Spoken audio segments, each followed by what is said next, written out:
Hello and welcome to today's webinar. I'm Bethany Dean, the Media and Communication Specialist here at AIM Global, and today's webinar topic is Can RFID take us beyond DSCSA to stop counterfeits, improve safety, and streamline pharma operations, and are we doing enough? First, wanted to talk a little bit about AIM. AIM is the Industry Association for Automatic Identification and Data Capture Technologies. We serve as a hub for quality resources covering all types of barcodes, RFID, mobile computing information. We also foster new auto ID innovations that stimulate market growth. We encourage you to get involved. If you would like any additional information on AIM and our initiatives, please reach out to us at info@aimglobal.org. Next, wanted to briefly highlight AIM's antitrust policy. It is the policy of AIM to conduct its operations in strict compliance with the antitrust laws. No AIM activities shall create even the appearance of a violation of the letter or spirit of the antitrust laws. Just a few other housekeeping notes. All registrants are muted upon entering the webinar, but we still want you to participate. To send a question, select the Q&A icon at the bottom of the screen. We'll get to as many questions as possible at the end of the presentation. And a recording of the webinar will be available in the coming days and will be sent out to those that have registered. Last, I wanted to thank the AXIA Institute for joining us for today's webinar and for their work within the industry. AIM recognizes the research efforts of the AXIA Institute in the pharmaceutical supply chain. Their findings in the utilization of RFID and smart packaging in particular have played a role in advancing industry dialogue on RFID as an option for DSCSA compliance across the industry. The findings from their most recent pilot study, Phase 1, to demonstrate the feasibility of RFID for tracing pharmaceuticals across the supply chain reinforces their past findings of RFID's capabilities for improved patient safety and efficiency and ROI beyond DSCSA compliance. With all that being said, I would like to introduce our speakers for today's presentation. We are joined today by Dr. Bahar Ali-Akbarian, the Senior Director of Research and Development at the AXIA Institute at Michigan State University, Sean Murphy, the Senior Manager of Manufacturing Operations at Cencora, Aaron Sudman, the Business Development Leader at CCL eAgile, and Greg Ubben, the AXIA Institute's Digitization Lead. Thank you all for joining me today, and with that, I will hand it over to you, Bahar. Thank you so much, Bethany, and good day to everyone, morning, afternoon, evening time. Thanks to AIM for sponsoring this webinar. So during the webinar today, I will touch base and introduce briefly the AXIA Institute. Then we will talk about the pilot project inception and the execution plan. We will talk about the results, and then we will start our panel discussion. I have a few questions to our panelists, and then we will have time for Q&A. So just a brief introduction about the AXIA Institute. AXIA Institute is part of Michigan State University's Office of Research and Innovation and was founded in 2013. We are a research institute based in Midland, Michigan, focused on developing value chain solutions. The AXIA Institute is a member-driven organization. We work with the industry in a consortium-based fashion to help address value chain challenges in each of our vertical areas of focus, including healthcare, food and agriculture, and advanced manufacturing value chains. We began bringing partners into the Institute in 2021. And as you can see in this slide, our partner list has been grown significantly since then. In each of areas of focus, we are exploring the topics of value chain digitization and optimization, circular economy, packaging design, traceability solution, talent development, and obviously fundamental R&D. The AXIA Institute also operates the AXIA Lab, which is an independent third-party RFID testing facility that first opened in 2021 to focus on the validation of RFID-tagged pharmaceuticals.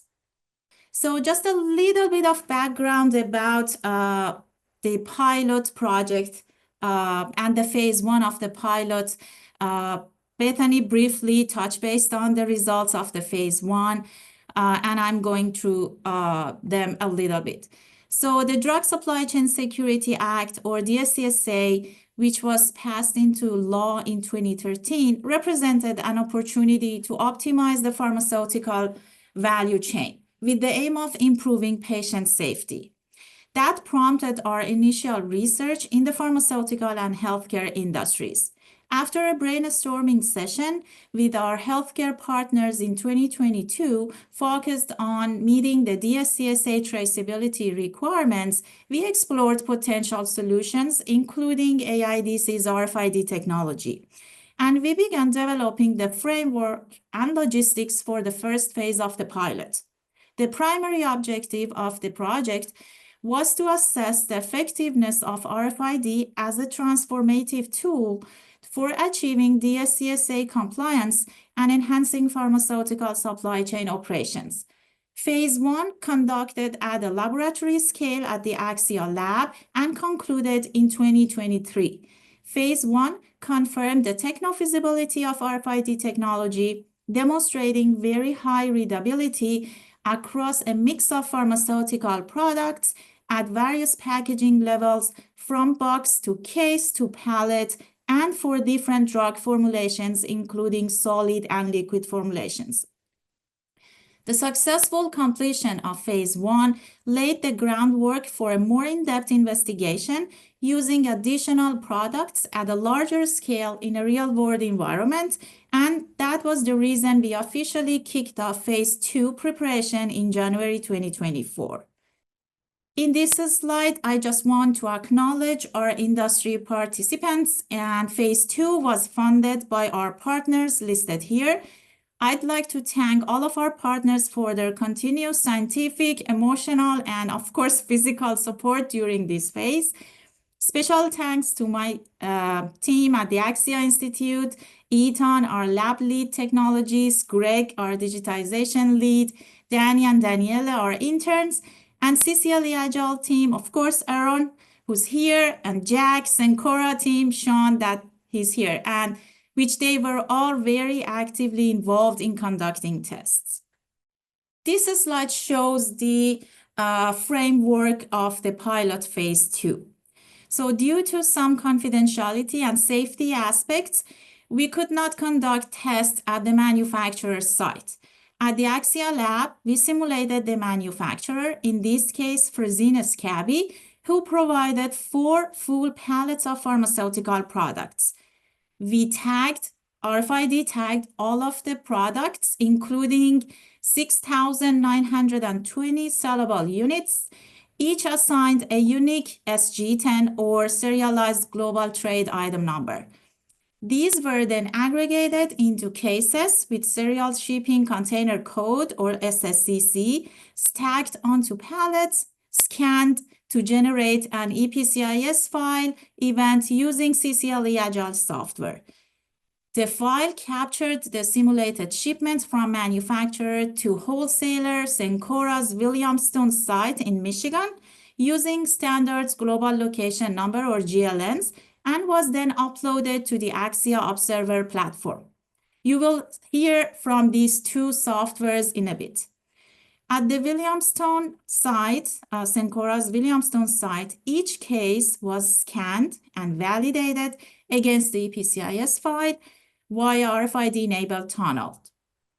Verified data was then sent to the Axia Observer platform, ensuring the compliance. After that, the inventory was reconciled, we started the picking phase, in which all of RFID tagged products were taken from their original cases and mixed and matched into small and large totes using different pharmacy order formulations, and each were assigned a new SSCC.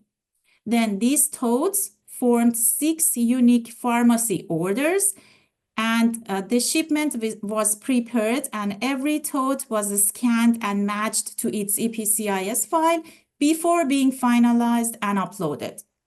6 pallets of totes were then shipped to the Axia lab, acting as the pharmacist.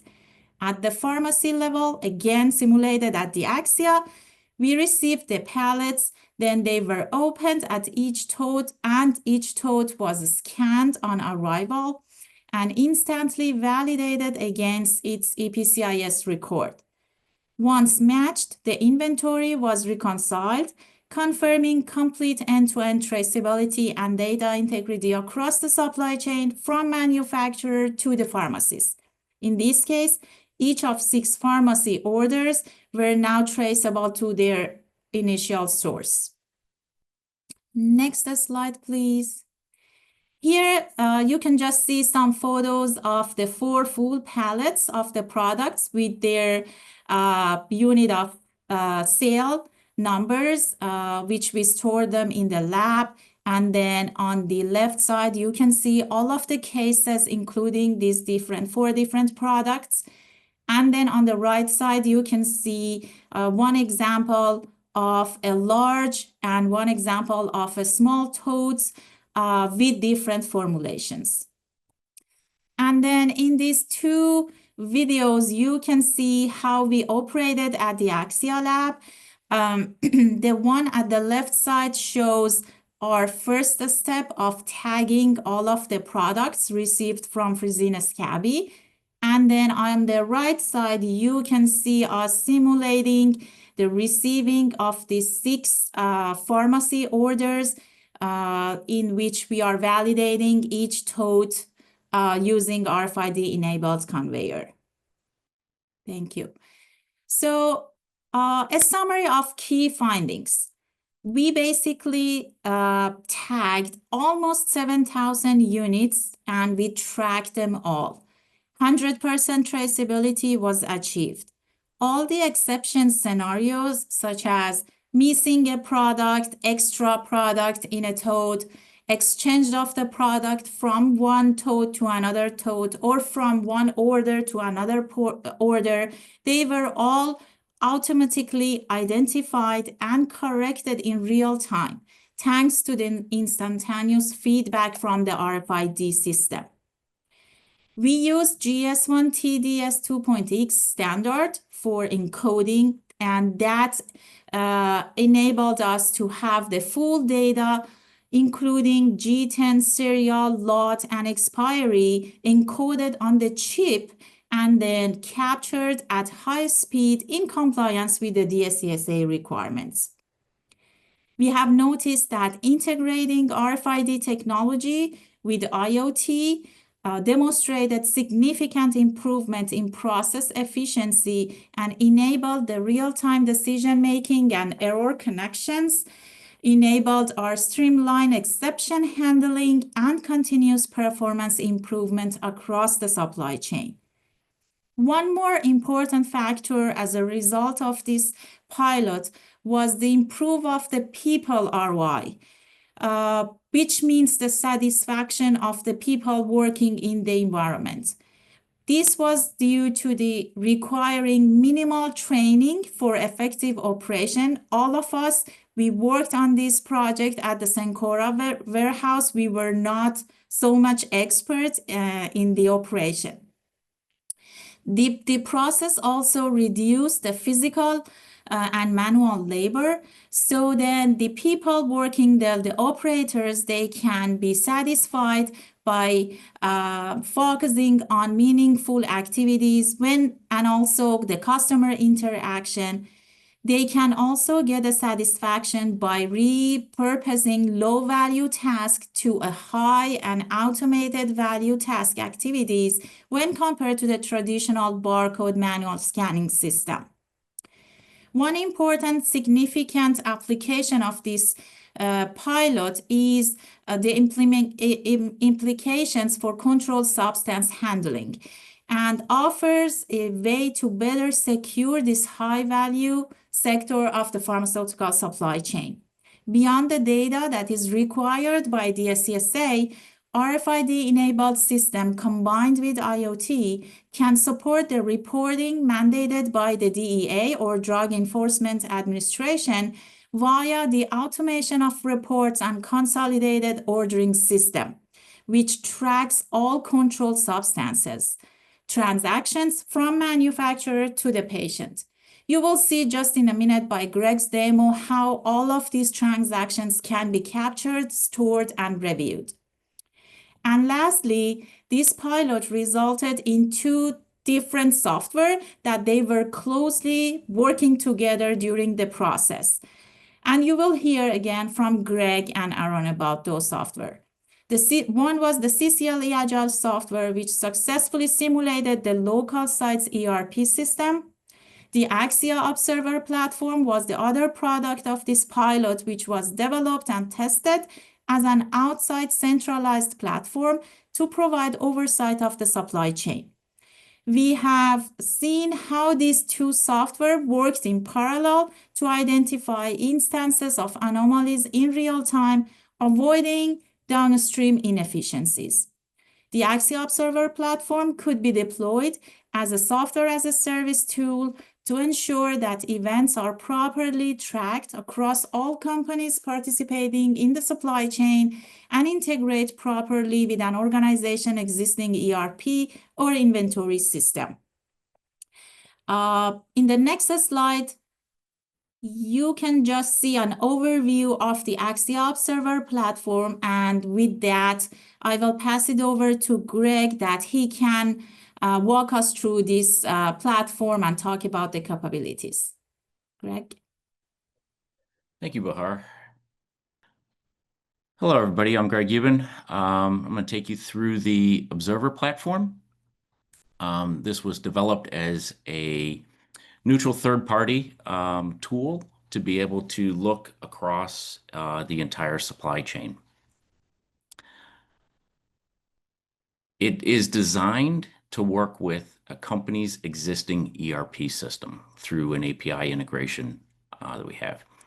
It's also built on interoperability standards, such as the EPCIS, which is the GS1's Electronic Product Code Information Services standard.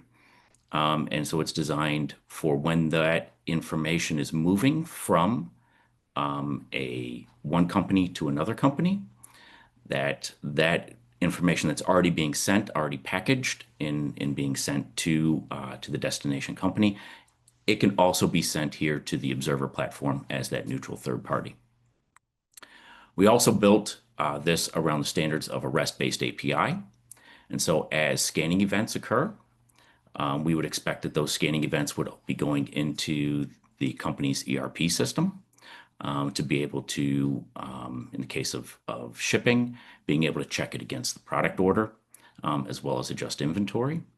That we would also expect that that gets sent to the Observer platform. And in the case of receiving, where it goes through and is scanned again, there we expect the company's ERP system to be comparing those results against the order that they placed to confirm that they received those products. At the same time, sending off what that scan event was to the Observer platform at that time. So let's start. A lot of this is built around this EPCIS file. So let's take a look at the EPCIS file and how we can drill in and explore that. So in this case, we have 7 EPCIS files. The first file is from the manufacturer, Fresenius Kabi, sending it to the wholesaler, Cencora. And so that is being moved. The next 6 are the pharmacies orders that were placed with the wholesaler. And so we have each one of those, A through F. Let's take a look at pharmacies A order and what was shipped to them. So we have here the standard documentation up here that is a part of the EPCIS. We have down here what is being shipped. And so we have a purchase order number. We have dispatch advice. We've got read points when it was shipped. We have the source, which in this case is Cencora, shipping it to the destination, which is Amazing Pills Pharmacy, and what was being shipped.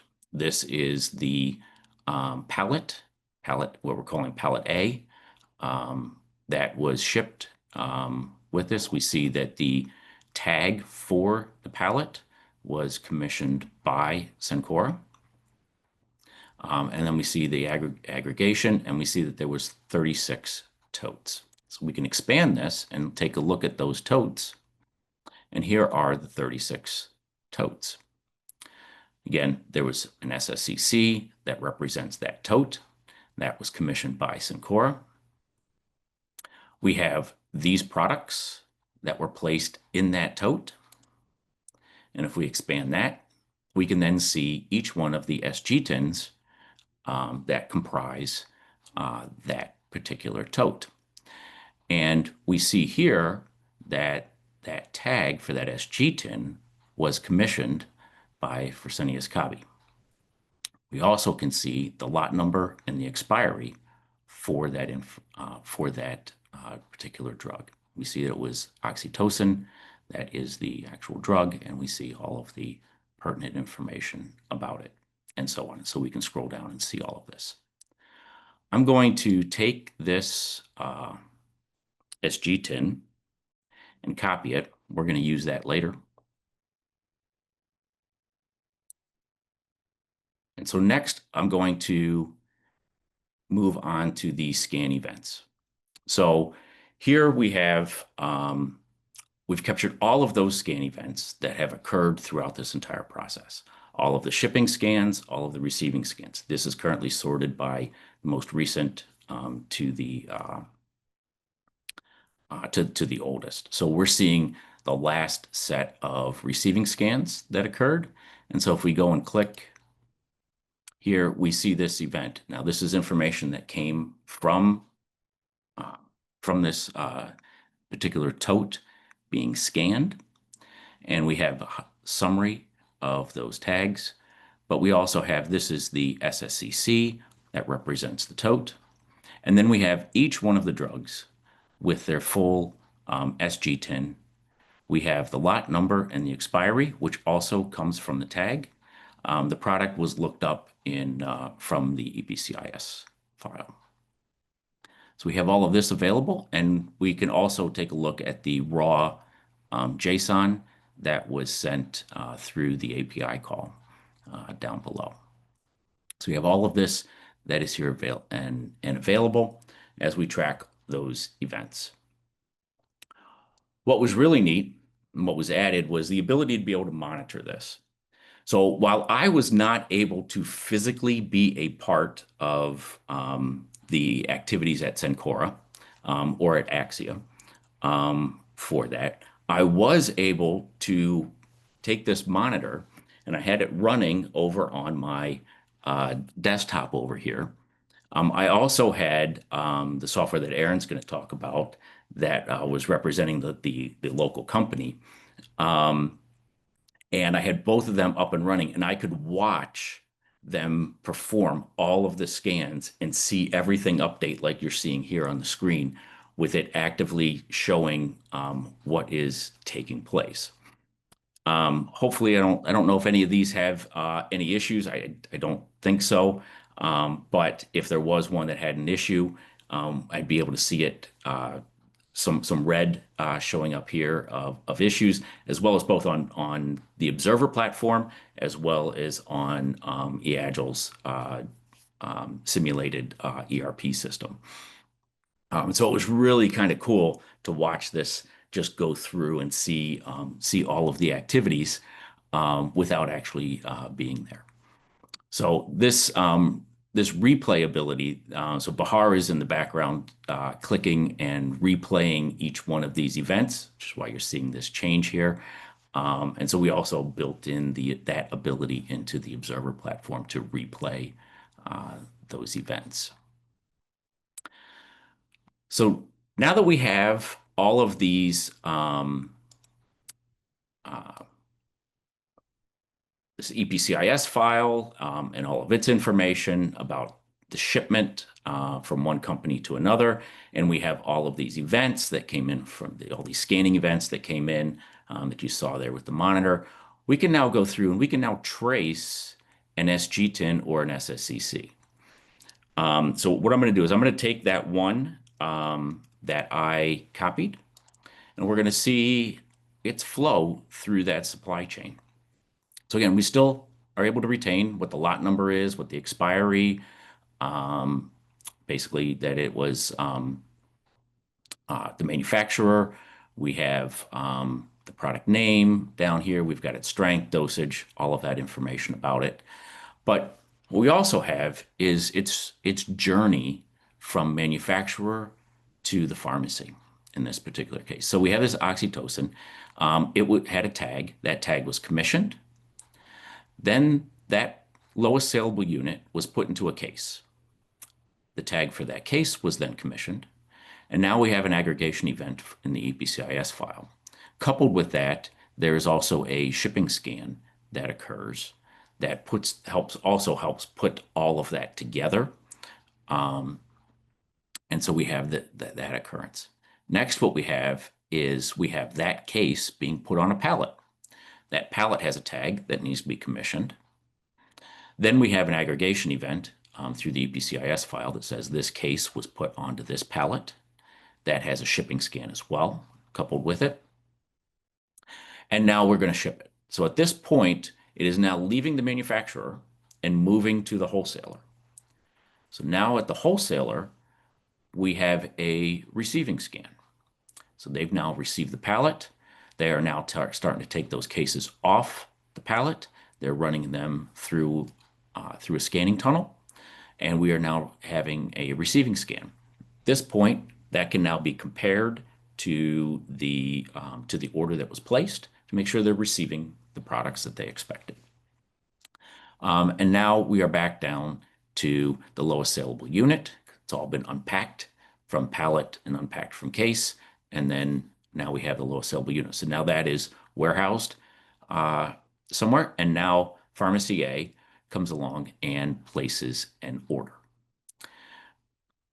That gets picked and packed into a tote, in this case, the small tote. That tote gets a tag, so it needs to be commissioned.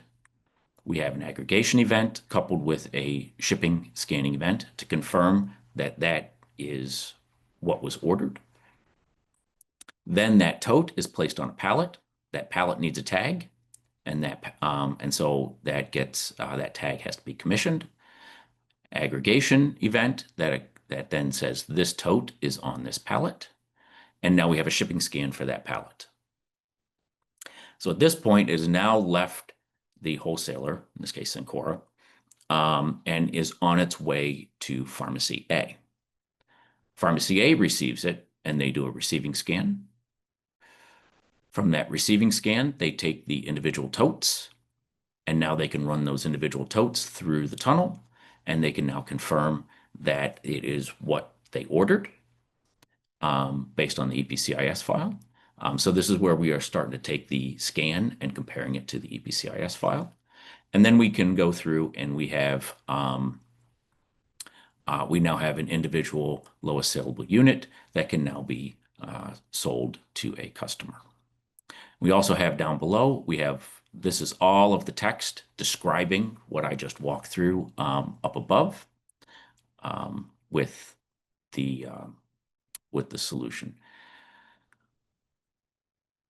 I also can talk a little bit about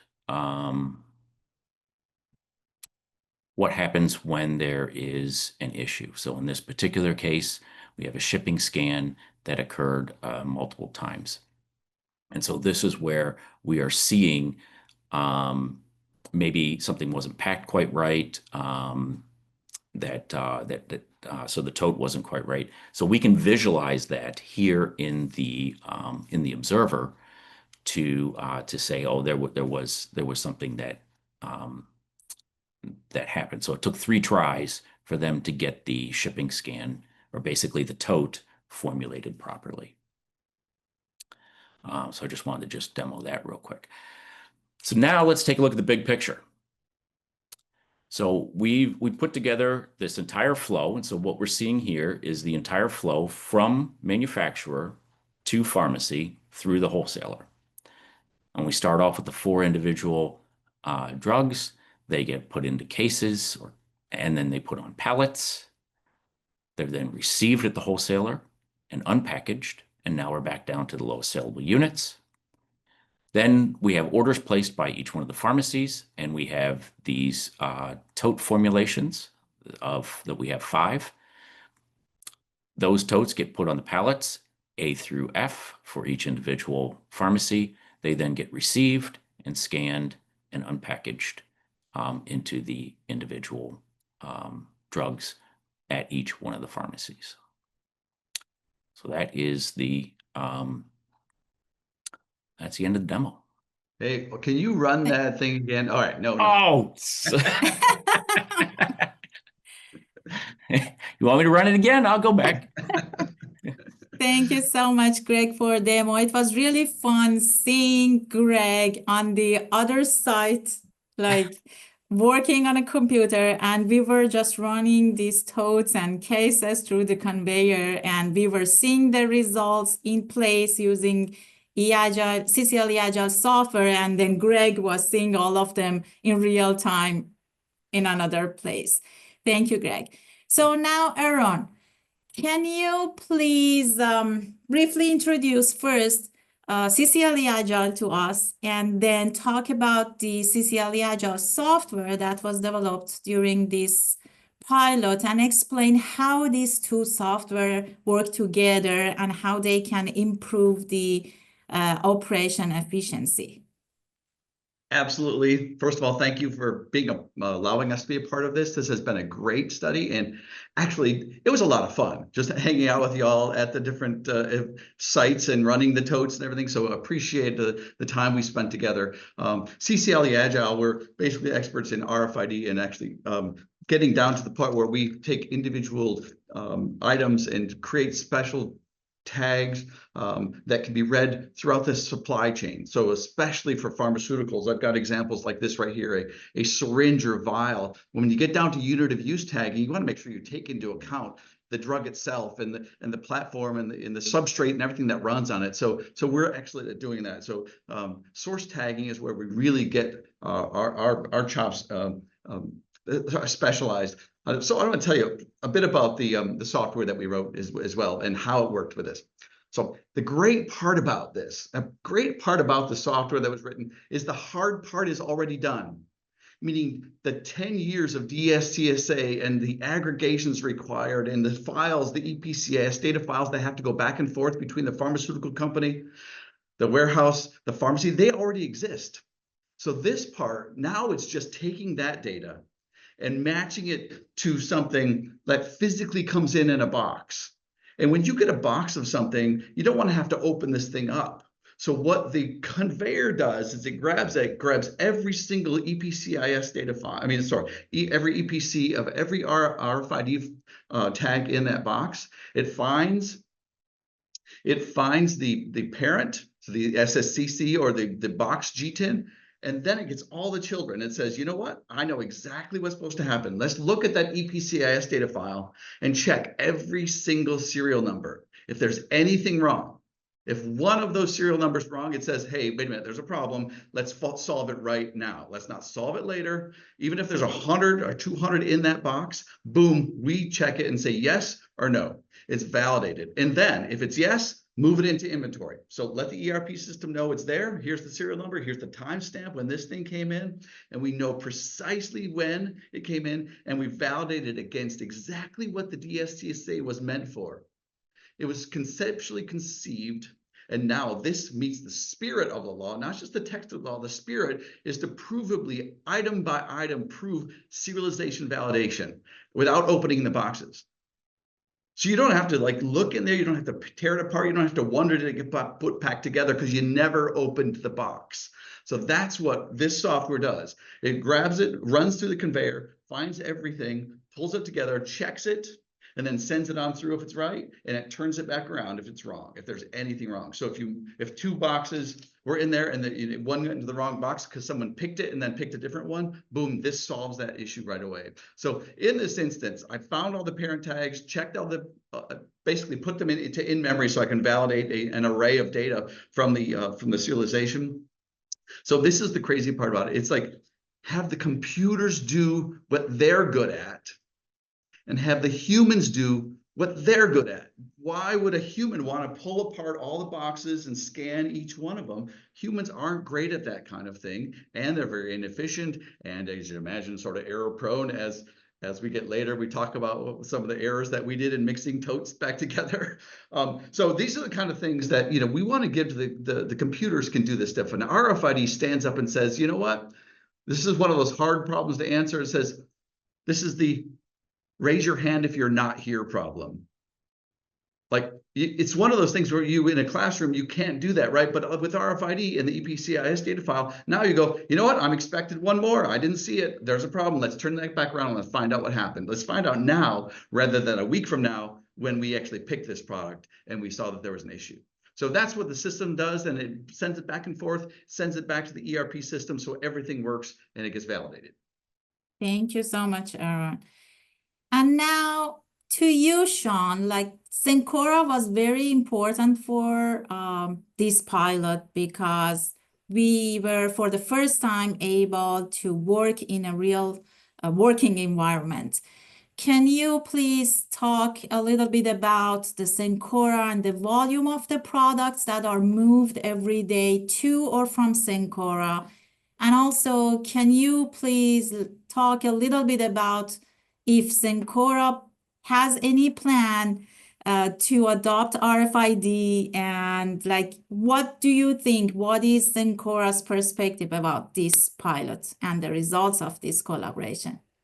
For sure. Well, thank you, Bahar. And to echo Aaron's sentiments, we're just so appreciative to have been a part of this whole study. From Cencora's point of view, we're extremely excited about the results of both phase 1 and phase 2 of the RFID pilot studies. From our point of view, we've really proven the feasibility of this technology as a tool that we can use to supplement line of sight scanning inside of our warehouses to meet DSCSA requirements.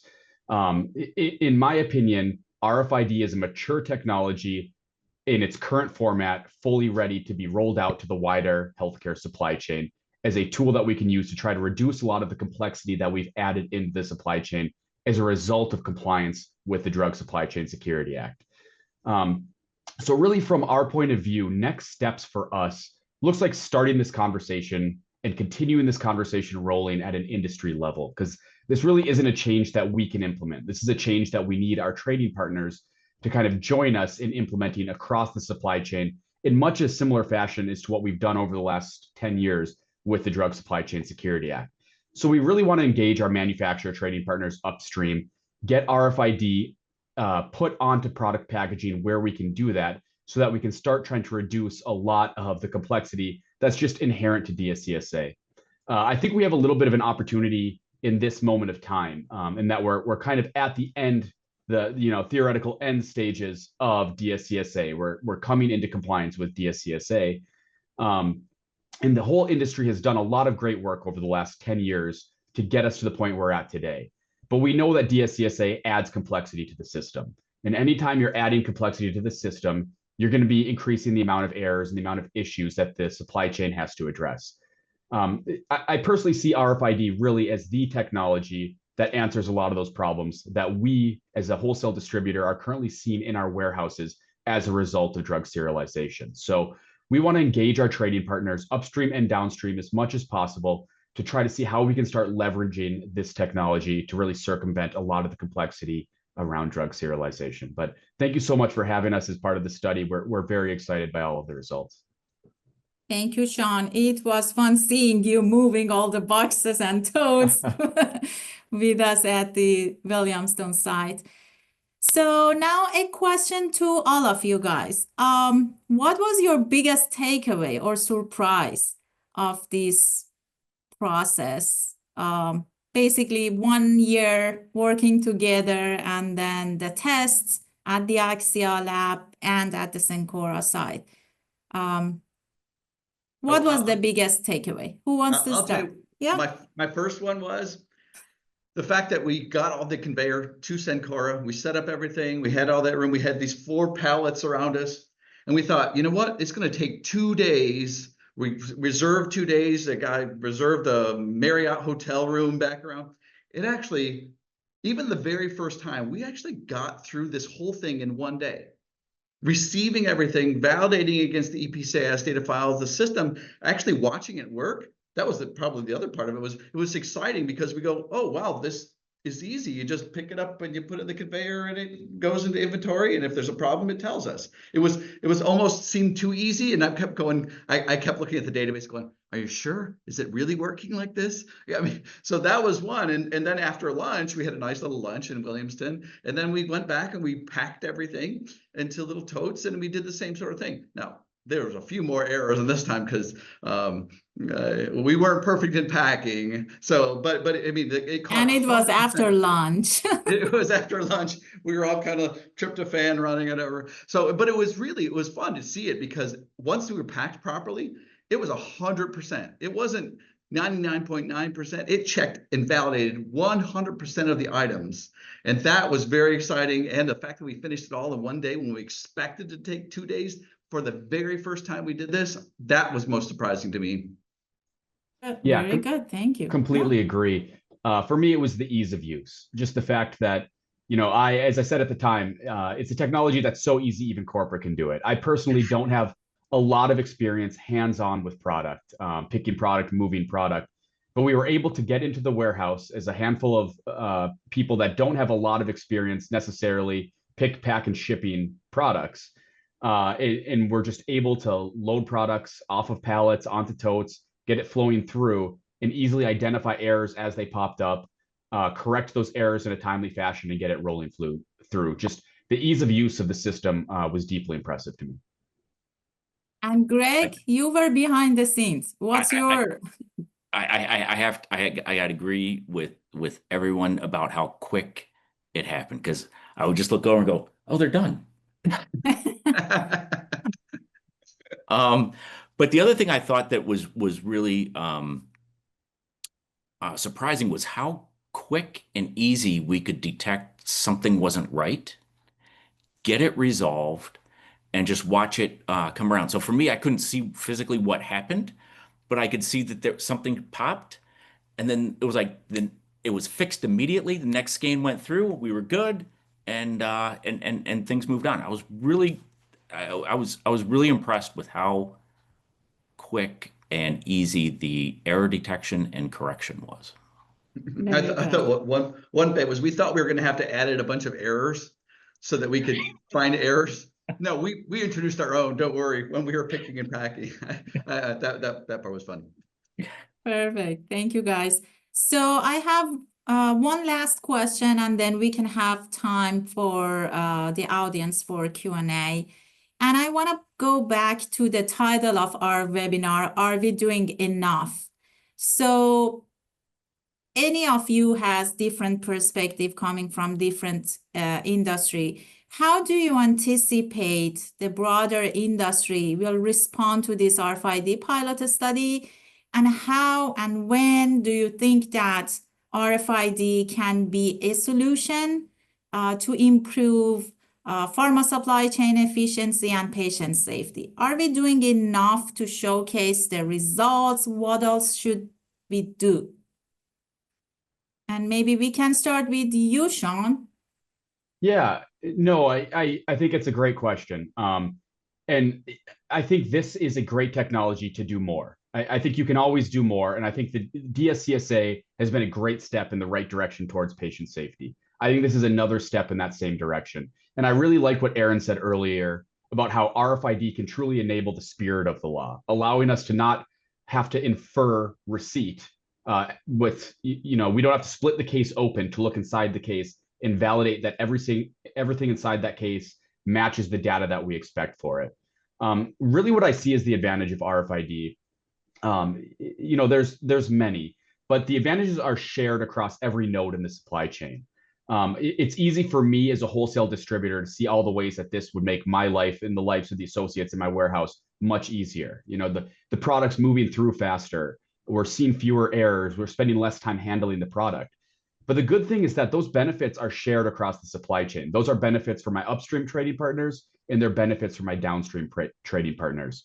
We're getting safe and accurate product to patients in a more timely fashion. We're spending less time and resources trying to research complicated serialized product exceptions with manufacturers.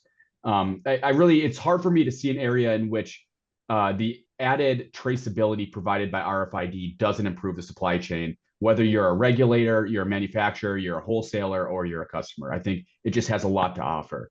As far as time frame, I think that's an ongoing question, and that's going to depend on industry engagement. But I know we at Cencora are very excited, and we're going to do our part to try to engage our trading partners. And I hope they're as excited and enthusiastic as we are. Thank you. Well, I'll mention one thing I hear is, here's an example of something. I went to Walmart the other day. I walked around Walmart for about, I don't know, hour, 45 minutes. I found the cheapest item that has RFID. It was 47 cents for this light switch. So talk about a serialized RFID on this, and the product's total cost is 47 cents. And this doesn't get injected into somebody's veins, right? How important is tracking? How much more important is tracking for pharmaceuticals than it is for this right here? How is it? And this is where it proves the point that it can get very inexpensive. It's getting there more and more. And then it starts to take this. You say, well, instead of having 100 syringes in something, we go down to unit of use and to say, how do we make this work for the entire piece? First, we need to get to lowest saleable unit, validate through and follow the DSCSA. But how do we take it further? If you had on every single syringe and vial, the ability to have a serialized item that follows a standard, so that when it shows up in any place, in Cencora's ware, in a pharmacy, or in a hospital, it works everywhere. It validates exactly what you're talking about. It checks for recalls and checks for expiration dates. And that almost comes for free because it's a part of the same thing. It's in there already. It's in the mix. And it helps us to enforce FIFO, first expired, first out, rather than all the other mechanisms, FIFO, LIFO, and everything else. We need to make it so that the supply chain is more efficient, and then we bring patient safety to the table, because that's the final boss. Let's beat the patient safety thing. Let's get that going. Anyway, go ahead. Thank you. Greg, do you want to add anything? It's hard to add to those. Yeah. Both Sean and Aaron points are spot on, and definitely I support all of those. I think the idea of being able to take and look across the entire supply chain using RFID to be able to track things through the entire supply chain is going to add a lot of value to be able to see what's taking place. Mm-hmm. Great. Well, thank you so much, all of you, for taking the time. Before we move on to the questions from the audience, I want to make sure that everyone saw the message from Bethany. There is a link there in the message that you can have access, and you can download the full report or the white paper of this project. This is at the Axia website, so please feel free, fill out the form, and then you can get the white paper with all the details. It's almost, I think, 30 pages of details and all the contributors. Okay, now we have some time to go through the questions. So the first question is, are you suggesting RFID to be used instead of required barcode or in addition to the barcode? Yeah, so this would yeah. really be a supplement to line of sight scanning. Mm-hmm. The barcodes aren't going anywhere. We spent the last 10 years trying to enable a system all around line of sight scanning. That's not going away. It's part of DSCSA. Where we see RFID as adding value is as a supplement to those existing line of sight scanning technologies. Perfect. Absolutely. That makes absolute sense. Thank you. The next question, if you were able to summarize the why here, what would that be? What did the pilot solve the current offerings are deficient in? Who wants to jump in? I think we touch based a few of them, Yeah, but so yeah, maybe we can. I think to touch base on this one again, I really think the two big ones, I think RFID adds a lot, but if I had to really focus in on two, it would be the reduction in complexity. Really the current system via DSCSA, it just adds a lot of complexity to the system. It makes it harder for our associates. It makes it harder for our customers. It makes it harder for our manufacturers. And I think RFID allows us to walk back a little bit of that complexity. as well as then just accuracy. The other big one is accuracy. That complexity introduces errors.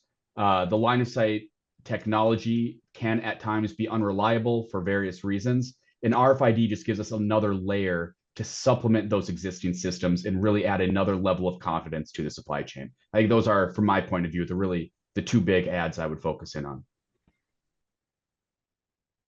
Good. Any other comments on this question?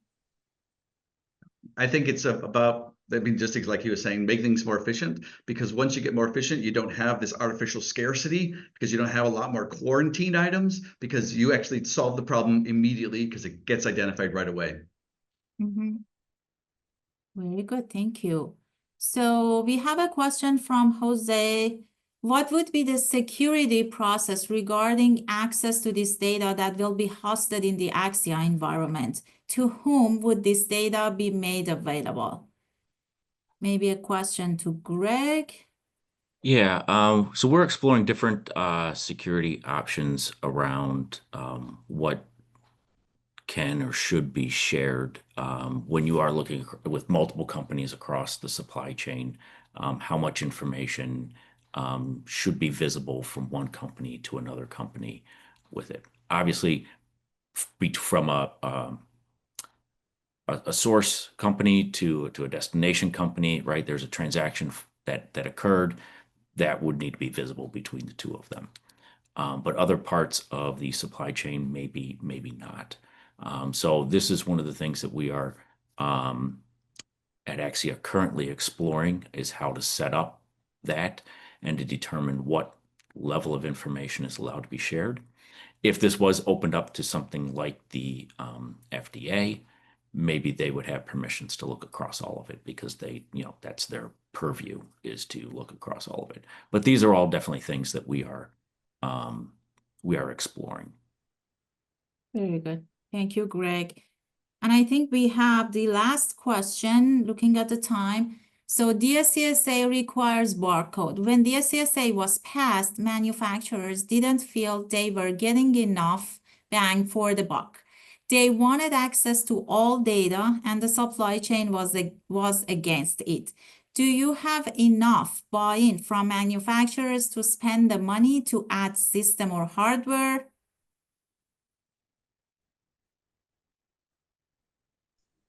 So yeah, this is clearly one of those things. The barcode is required by DSCSA. So that's not going away. That kind of addresses the earlier question as well.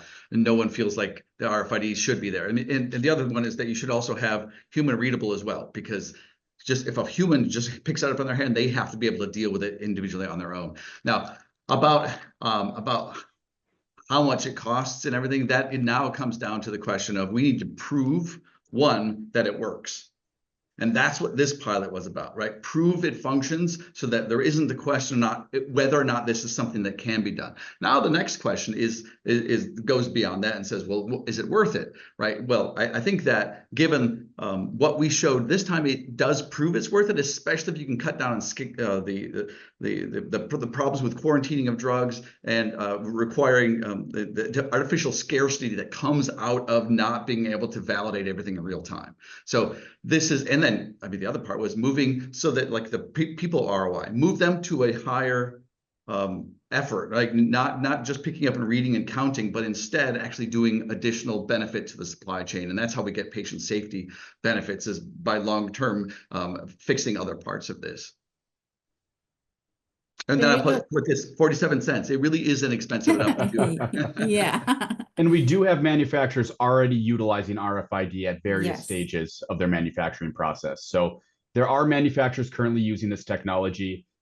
In some ways, to answer your question, no, we don't have enough buy-in. We're hoping to get more manufacturers moving in that direction. And I think that's going to come with time, as DSCSA becomes more of a reality and we start to truly see the cost of the complexity that is added to the supply chain. But that's all part of the 2.0, I think, this next stage of the DSCSA journey. I mean, part of it is too just making sure that people are following standards. so that you know it's interoperable. When it leaves your place, you know it's going to work, and they're going to be able to read it, and the systems will just function. And to make sure I answer Jose's next question, sorry, it is Yeah. UHF RFID we're talking about. Yes. It is there is certainly a use for patient engagement. In fact, here's the one right here that is a dual frequency, so it works within the supply chain like that, but also can be tapped and validated for authorization and for patient safety and for information about how to use the drug and stuff like that. So sorry, I went to the next one because that came up and I went, Yes. oh, wait a minute. We didn't, it's funny, I didn't say UHF at all. We didn't say RAIN at all. So I Right. apologize, Jose, that that wasn't clear earlier. Okay, very good. Well, we are right in time. Thank you so much, everyone, for being here. Thank you, all of our panelists, for sharing their perspective. Thank you so much to AIM for hosting this webinar and supporting us. Please feel free to reach out to any of us if you have any other questions or interests related to the pilot. Download the white paper and give us feedback. Any last comment from anyone? Okay, we are ready for lunch, I guess. Thanks, everybody. Thanks Thank so you much, so much, everyone. everyone.